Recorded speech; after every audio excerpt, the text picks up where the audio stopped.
ఓ తండ్రి కాలుతున్న తన కూతురి శవాన్ని చితిలో నుండి బయటకు తీసుకువచ్చాడు. పైగా తన కూతురి మొండెం ఒకవైపు, కాళ్ళు చేతులు మరొక వైపు సపరేట్ చేసి మరీ దహనం చేస్తుంటే ఆమె మరణ వార్త విషయం తెలియగానే వెళ్లి కూతురి శవాన్నైనా దక్కించుకుందామని ఆరాటపడితే ఆ తండ్రికి ఆమె శవం కూడా పూర్తి స్థాయిలో దక్కలేదు. కనీసం కూతురి రూపాన్ని తన కళ్లతో ఆఖరిసారైనా చూసుకోలేకపోయాడు ఆ తండ్రి. ఆయన తన కూతురి మరణ వార్త తెలుసుకుని శ్మశానానికి వెళ్లేసరికి తన కూతురి శవం 90% కాలిపోయింది.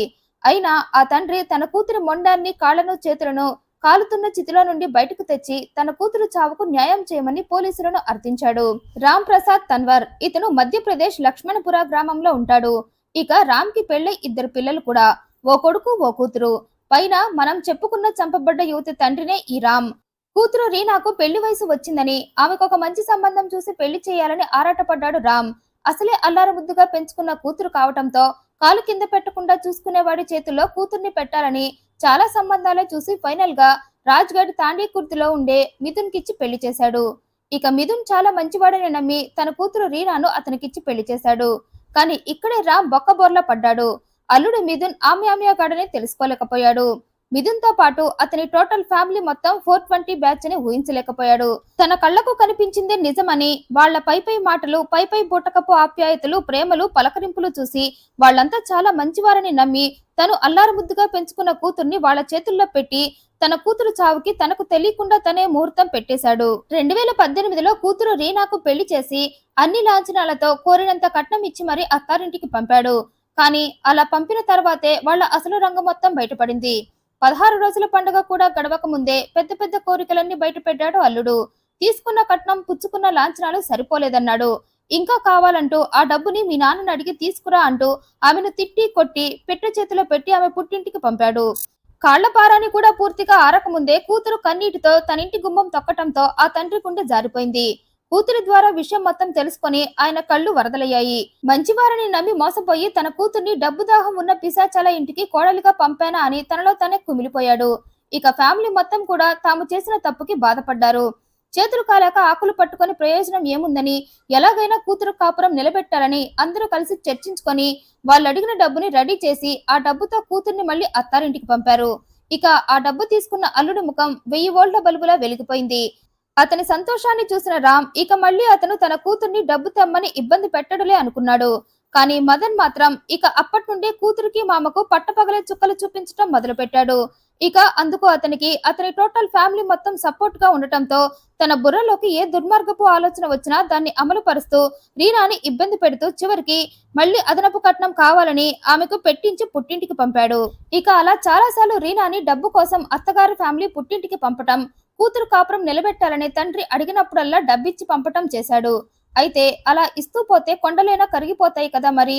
ఇక రామ్ పరిస్థితి కూడా సేమ్. కండలు కరిగించి తాను సంపాదించిందంతా కూతురి అత్త ఫ్యామిలీకి దారాదత్తం చేయటంతో అతని బ్యాంక్ బ్యాలెన్స్ 0 అయిపోయింది.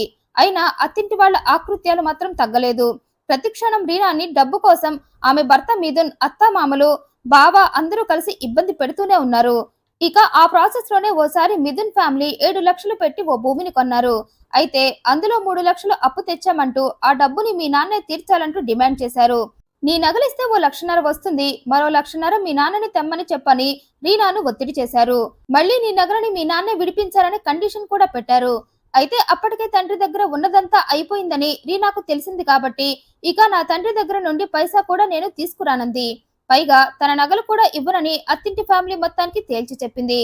ఇక ఆమె మాటలకి అత్తింటి ఫ్యామిలీ మొత్తం ఆమెపై వేచుకుపడ్డారు. ఇష్టం వచ్చినట్లు రీనాను కొట్టారు. ఆ వెంటనే ఆమె తండ్రి రామ్ కి ఫోన్ చేసి విషయం చెప్పి డబ్బు వెంటనే కావాలని, లేకపోతే మీ అమ్మాయిని చంపేస్తామని బెదిరించారు. ఇక ఆ ఘటన జరిగిన రోజే వారంతా బంగారం ఇవ్వనని మొండిగా ఉన్న రీనాను టార్గెట్ చేశారు. నీ బంగారం వెంటనే మాకు ఇస్తావా లేదా అని పట్టుబట్టారు. ఇక అప్పటికే ఆమె తన తండ్రి దగ్గర నుండి కట్నమే కాకుండా లక్షల్లో డబ్బు తీసుకురావటంతో ఇక ఆ బంగారాన్ని కూడా పోగొట్టుకోవటం ఇష్టం లేక తన బంగారాన్ని మీకు ఇవ్వనని తేల్చి చెప్పింది. నేను చచ్చిన నా బంగారం ఇవ్వనని ఆమె మొండిగా ఉండటంతో ఇక అందరూ కలిసి ఆమెను చంపేందుకు కుట్ర చేశారు. 2024 జూలై 22న బంగారం విషయంలో రీనాతో గొడవ పడి ఆమె అత్తింటి ఫ్యామిలీ మొత్తం ఆమెపై దాడి చేసి రీనాను చంపేశారు. ఆమె తన బంగారం ఇవ్వను అన్న కారణంతో ఫ్యామిలీ మొత్తం రెచ్చిపోయి అందరూ కలిసి ఆమెను హింసించి మరీ చంపేశారు. ఇక రీనా చనిపోయే నాటికి ఆమె 4 నెలల గర్భవతి.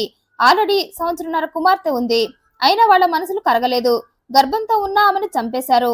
అలా రీనాను చంపాక ఆమె శవాన్ని వెంటనే మాయం చేయాలి అనుకున్నారు. అసలు రీనా మరణ వార్త ఆమె తండ్రికి తెలియకుండా జాగ్రత్త పడాలి అనుకున్నారు. ఒకవేళ తెలిసినా విషపు పురుగు కాటేయటం వల్ల ఆమె చనిపోయిందని హడావిడిగా దహన సంస్కారాలు చేసేశామని చెప్పాలనుకున్నారు.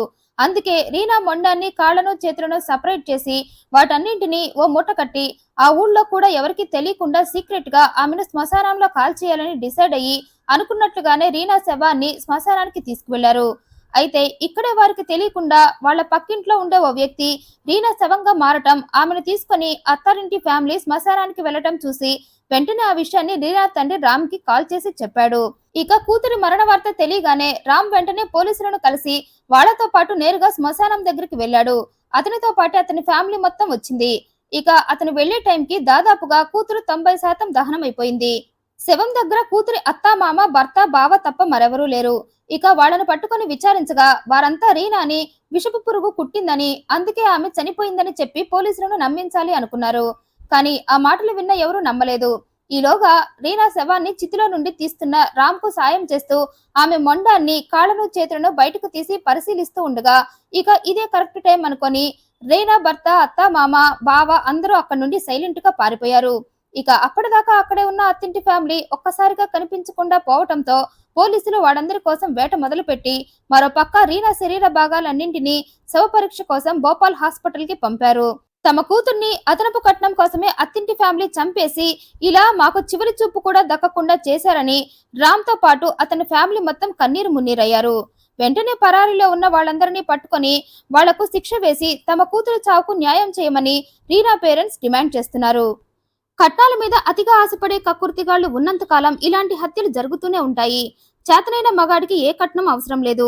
ఆ మగతనం లేకనే ఆడవాళ్లు తెచ్చే కట్నాల మీద బ్రతికేయాలి అనుకుంటారు కొందరు మగ ప్రబుద్ధులు. ఇలాంటి వాళ్ళకి ఆడది ఓ ఏటీఎం మిషన్ లా కనిపిస్తుంది తప్ప భార్యగా వాళ్ళకి కనిపించదు. అందుకే ఆడపిల్లల్ని కన్న ప్రతి తల్లిదండ్రులు మీ కూతురికి పెళ్లి చేయాలి అనుకున్నప్పుడు ఆ వరుడు వాళ్ళ ఫ్యామిలీ ఎలాంటి వాళ్ళో 1-2 సార్లు తెలుసుకుని మరీ పెళ్లి చేయండి. మీ కూతుళ్లపై ప్రేమ, వారు కోరిన బట్టలను, ఇష్టమైన ఫుడ్ ని తీసుకురావటంలో కాదు, ఆమె జీవితాన్ని పంచుకోబోయే వరుడి మీద పెట్టండి. బియ్యం అందుకునే వారి ఫ్యామిలీ గురించి పూర్తిగా తెలుసుకోండి. అదే మీ కూతురి జీవితాన్ని ఆపదలో పడకుండా కాపాడుతుంది. పైపై మెరుగులు చూసి అస్సలు మోసపోకండి. మోసం చేయాలి అనుకున్న వారే అలా పైపై మెరుపులతో బుట్టల్లో పడేసి జీవితాలు నాశనం చేస్తారు. ఈ వీడియోపై మీ అభిప్రాయాన్ని కమెంట్ రూపంలో తెలియజేయండి. మరింత ఇంట్రెస్టింగ్ అండ్ జెన్యూన్ ఇన్ఫర్మేషన్ కోసం ఈ వీడియోని లైక్ చేయండి, షేర్ చేయండి, మా ఛానల్ సబ్స్క్రైబ్ చేయండి. Thank you for watching.